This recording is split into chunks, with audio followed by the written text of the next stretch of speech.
salvation. Amen. Won't you please be seated? We've had a wonderful week here at Shepherd of the Hills. We had Caitlin's baptism on Thursday night. We welcomed her into the family of Christ. It was a wonderful evening. Yesterday we had a funeral for Michael Mercogliano, the husband of Kathleen, who usually attends this service.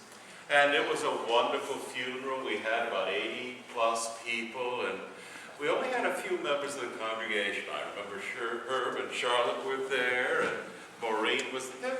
There were some people, but it was a big family gathering, and it was fun. It was a little different. Both Michael and Kathleen were married before, and so Kathleen said to me before the start of the service, I don't really know everybody here because some people are relatives and friends and this and that. And so it was a wonderful service with Bill playing the organ, and just was a lovely time. It came time for my sermon, and I like to preach about what happens when you die. I talk about heaven and hell and just the power of Christ, that you really need to make a decision for Jesus Christ in this life, and not wait until the very end, and not think that somehow or another that salvation is like a game of horseshoes, that if you're close enough you get points. Yes. And then I invite people to come and offer personal reflections. And we had his daughter come and speak, and she gave a lovely testimony to her father and memories of childhood. Then we had a son-in-law speak, and then a co-worker who had worked with him for years in Miami. And then this man got up, and he walked up to the center aisle, and he said, I never met Michael. And I'm thinking, uh-oh. And he said, but I want you to know right now, he's not in heaven. And I'm thinking, oh, God. He's in purgatory. And he spent about 10, 15 minutes telling everybody why I was wrong, that he wasn't in heaven with our Lord, but he was in purgatory. And I was looking at Kathleen in the front row, and she had one of these, fixed grin smiles of, who is this person at my husband's funeral? And I have one of these smiles, who is this person in our church? Well, of course, he was Roman Catholic, and Michael's family are Roman Catholic. They're of Italian background, and Kathy Jones and I set up for communion. We set up 80 wafers, and we had about only 24 people come forward because they were all Catholics, and you couldn't really do that. And in fact, after the service, I met a lady who sat in the narthex, and she said she really couldn't step foot into this church because essentially the floor would open up and Satan would drag her down into hell for coming into a Protestant church. Well, the man who gave the talk about purgatory, after the service said, Pastor, if I didn't know any better, I could have sworn that was a Catholic service. I can't really tell the difference between an Episcopal service and a Catholic service. I said, well, why don't you join me at the coffee hour? My housekeeper, Susan, is helping. Of course, Susan is my wife, not my housekeeper, so that might be a little bit of the difference. Now, why I'm sharing this is that there is a wonderful desire to have church fights. Everybody, it seems, throughout the course of history, fights over things. In the 19th century, in the Episcopal Church, we had imagine that, Episcopal churches having lawsuits. We had lawsuits about where to put the candles. Do you put them on the altar, or do you put them on candle stands to one side? We've had fights over things that we look back in history and we go, what were these people thinking? How could they waste so much money on this stuff? And then we have fights over major issues. in the Episcopal Church, part of its strength, but also part of its weaknesses, is that we try not to fight.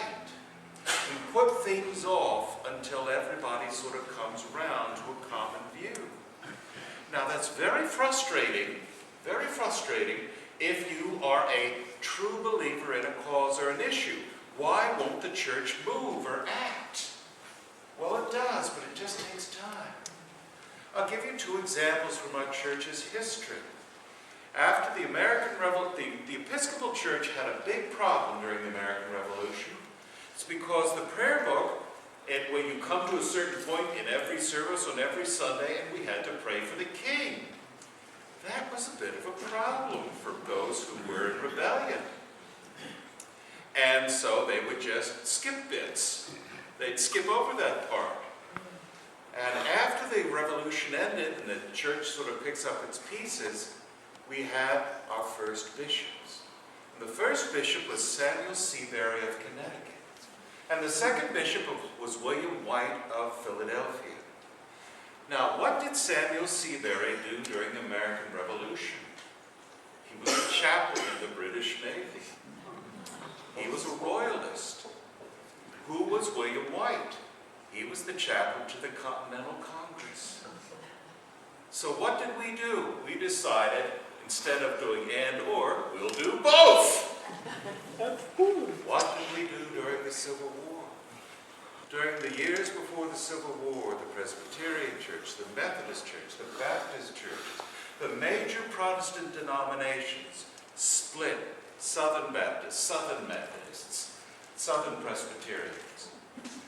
And the Catholic Church is very small in the South, and the Lutheran Church is very small in the South. But we were fairly large in places like Virginia and the Carolinas. And what did we do? Well, we had leaders on both sides. The Bishop of Vermont was a leading abolitionist. He would get on stands in New York City with people like Frederick Douglass and Harriet Tubman, and would say that, those who own slaves, those who deal with slaves, this is an abomination that cannot stand. We must act, and we must act now. This is the Bishop of Vermont. And then we have the Bishop of Virginia, who was one of these first family Virginia types. He actually owned slaves. His family was slave owners. They came over here with Jamestown. They've been here 300 years by that point. And he says, Abraham had slaves. David had slaves. In other words, slavery is part of, it's not ideal, but we are civilizing the African slave. But we should be kind to them, but the Bible permits slavery. This is the Bishop of Virginia. And we have the Bishop of Vermont. And we go back and forth. So what did we do? Well, the Civil War breaks out. And we happen to have a general convention of that year in New York City. And they called the roll of states, or the bishops. Alabama. Where's Alabama? They didn't show up. The churches, the dioceses in the Confederate states didn't come to General Convention.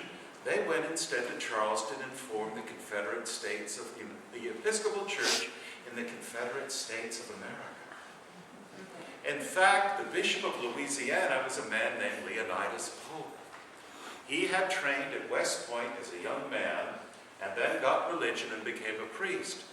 He took off his episcopal robes and became a general in the Confederate Army. And so we have two parallel Episcopal churches. So we had the convention of 18, and what did the Episcopalians do in New York? Did they say anything about the Civil War? Did they say anything about slavery? No, they said, well, Alabama's not here. The Bishop of Louisiana is otherwise occupied. When we met in 1864, we did the same thing. But in 1868, we called the roll, Alabama's back. And what did we do? Well, has everybody agreed slavery's now a bad idea? Yes, we're all agreed? Fine, let's go forward. The Episcopal Church sat out the Civil War. individual Episcopalians were on both sides of the issue. Some were general, they were fervently on both sides. But the church as a whole said, we're just not, we see that there's integrity in both these people.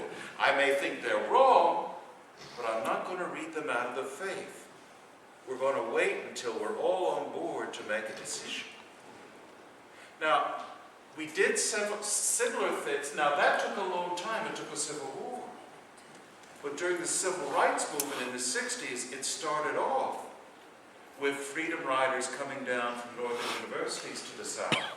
And the Bishop of Mississippi and the Bishop of Alabama saying, hey, hit the highway, friend. But gradually, slowly, and was mostly due to the role of the African and American clergy in the South, the Episcopal Church got on the civil rights bandwagon earlier than just about any other national white denomination. And part of it was when Martin Luther King wrote his letter from the Birmingham jail. Who did he write that letter to? Does anybody know? The Episcopal Bishop of Alabama. It was an open public letter. And so the Episcopal Church, which had segregationists and had freedom, it had that whole panoply of people. But it made a decision to move in concert when everybody was on board. When we've done things badly, it's when we've decided to act before everybody has come to agreement. Now, why do I say that? We've done some bad things in the past. The ordination of women, which is not an issue anymore, 30 years ago was a major issue, and it caused some people to leave the church. We're fighting over other issues right now, just as contentious. And, for instance, we have the issue of homosexuality. And what we've decided to do as a national church is that in the Diocese of Central Florida, Bishop Brewer believes that homosexuality is not God's will for mankind. Therefore, I may not marry same-sex couples. In the Diocese of New York, the bishop believes it is. So you may get married in a same-sex, you may have a same-sex wedding in New York, but you may not have one here in Orlando. So what have we had? We have one church with two views of what is good and bad. Now, do we think this is going to last forever? No. But we think, over the course of time, we hope to find a solution. Is that satisfying? No, it's not. It's far from satisfying, because if you're right, you're right. If you're wrong, you're wrong. Well, why don't we act and act now? Part of it, I think, lies in what we have in our gospel, in our epistle today from Paul. Paul's letter to the Corinthians. Churches have been fighting amongst themselves from the very beginning. Paul is writing only about 20 years after Jesus' crucifixion. And already the church is divided. It's not divided into Protestants and Catholics. They're not fighting over purgatory versus heaven and all this. Instead, Paul says, I have been told that you guys have divided into 4 factions. Now, Paul, was the one who visited and started your church, and there's a group of people who always point to me as being, I'm part of Paul's team.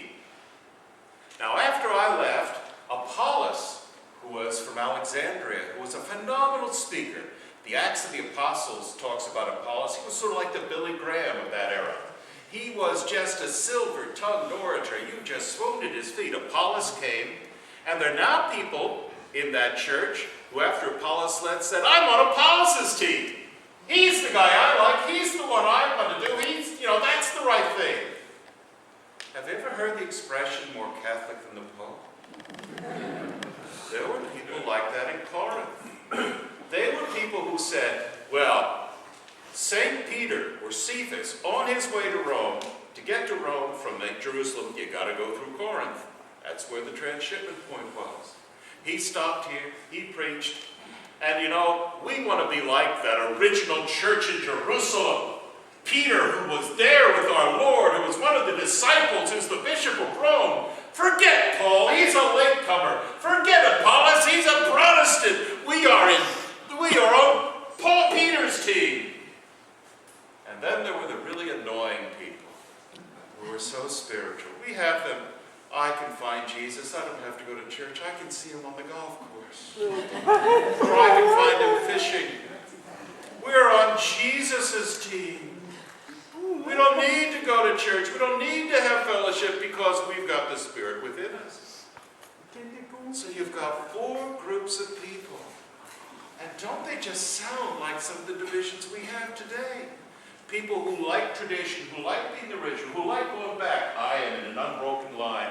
People who are just mad for charismatic ministers who can speak and just set the world on fire. People who are really into the theology and the Paul's arguments. He's just perfect.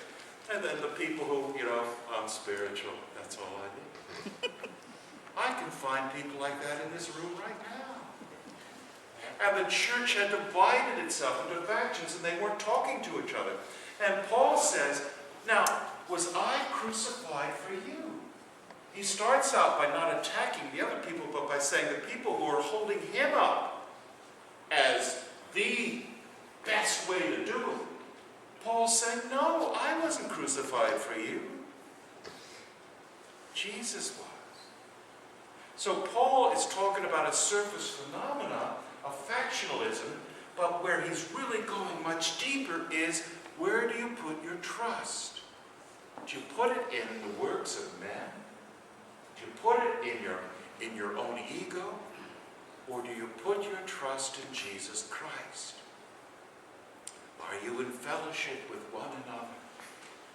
Are you united in the same faith, in the same belief, in the same love? Paul asks. He's not demanding that we be identical robots. And what he's saying in this book, 1 Corinthians, in this letter, as it goes on for 3 more chapters talking about divisions, what he's saying is that you have to adopt an attitude of humility and love, and suspend your desire to be win, and put in instead a desire to love. How does that work out? That means we tolerate and love one another even if we disagree. One of the wonderful things about this church, I have found, is the breadth of opinion, of belief. Let's just put religion to one side. Around the election time, you could go to Seven Rivers Presbyterian Church and every single car in that parking lot had a Trump sticker. They were united politically as well as their politics flowed from their religion, or their religion flowed from their politics. You could go up to the Unitarian Church up in Citrus Springs, and everybody there had a Clinton sticker. You come to this church, nobody had any stickers. Or if we did, there was one of these and one of those. It's not that we didn't care about politics, but we went across the board from Democrats to Republicans. Democrats and Republicans sitting one row apart. And does it have anything to do with our fellowship? No, it does not. And it's not because this stuff isn't important. It is important. Paul is saying, advocate for what you believe. Preach it, teach it. Say that, share this word that you have. But in doing so, don't condemn those who think differently than you. Friends, it's so easy to think that people who disagree with us are stupid or evil.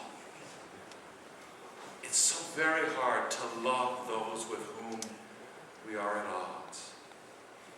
And this is what Paul is asking us, to love your neighbor as yourself, to be humble. In his letter to the Philippians, Paul goes into this a little bit deeper. He says, Jesus Christ emptied himself of his godly godhood, and when he became man, he took upon himself this flesh, Here is God, the creator of the universe, walking amongst us, being part of us, serving us. And if he can do it, why can't you? Friends, we're not little gods. We're not little gods. We're not called to judge others or condemn others. This is not an excuse to not give a darn, but it's an excuse to put love before judgment. That's the only way I think our society can go forward. To put aside the harshness, the cruelty, the negativity, and seek what God has given to all of us. And one of those things is the command to love our neighbors ourselves. Friends, if you know me, if you've listened to me long enough, you know exactly where I stand on these issues.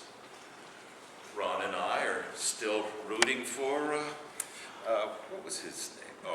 Oh, Barry Goldwater. We're still upset about that. But do you think it has any bearing on my life as a Christian? No, because the first commandment is to love the Lord your God with all your heart, soul, mind, and strength. And the second is like unto it, love your neighbor as yourself. If you're condemning your neighbor for being wrong, being stupid, being ignorant, being this, being that, you are violating God's call in your life. By all means, educate them. By all means, share with them your views. Stand up for yourself. This is not a call to be a doormat, but rather it's a call to be Christ-like. Stand for love. Stand for the truth. When you see evil in this world, I'm not saying close your eyes to it and go on with your world. I'm saying stand for what is right and true. But in your dealings with those who differ from you, do not fall into their trap of hating. Love. This is what Christ has called us to do. This is what our church seeks to do, and it's done it so imperfectly so many times. But we still know what we should be doing, which is loving our neighbor as ourselves. This is what Paul says. This is what Christ says. This is what Apollos said, and Cephas said, and so on and so forth. It's just our followers like me who want to be right and mess it up. Amen.